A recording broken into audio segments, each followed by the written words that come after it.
Luna était une petite chatte noire curieuse et intrépide. Une nuit de pluie battante, elle erra dans la rue jusqu'à ce qu'elle aperçoive une vieille maison abandonnée à l'extrémité. L'endroit avait l'air sinistre avec ses fenêtres brisées et ses vignes envahies qui serpentaient sur les murs délabrés. Attirée par l'abri potentiel offert par cette maison sombre, Luna se décida à entrer. Elle traversa le seuil et se retrouva dans un hall poussiéreux et sombre.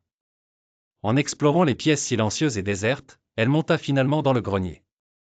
Là-haut, la scène était presque magique.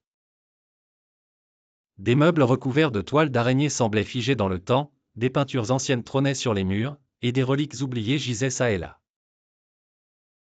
Cependant, ce qui attira le plus son attention fut une vieille malle à moitié ouverte au centre de la pièce, laissant entrevoir des objets au scintillement faible.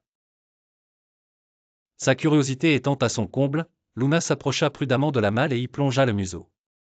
Parmi les objets précieux, elle trouva un vieux journal jauni par le temps.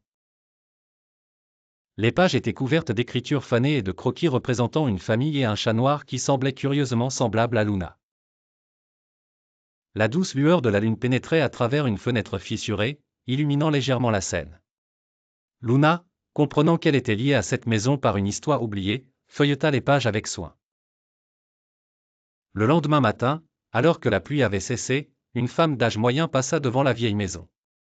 Ses yeux s'écarquillèrent en voyant une petite chatte noire assise près de la porte d'entrée. Ses yeux verts pétillants ravivèrent des souvenirs précieux en elle. La femme eut un sourire chaleureux en reconnaissant Luna, ou du moins, ce qu'elle croyait être leur ancien chat perdu depuis longtemps.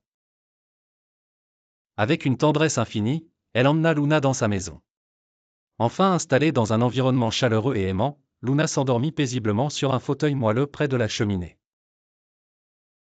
Ses yeux verts mi-clos, elle ronronnait de contentement, se sentant pour la première fois en sécurité et aimée.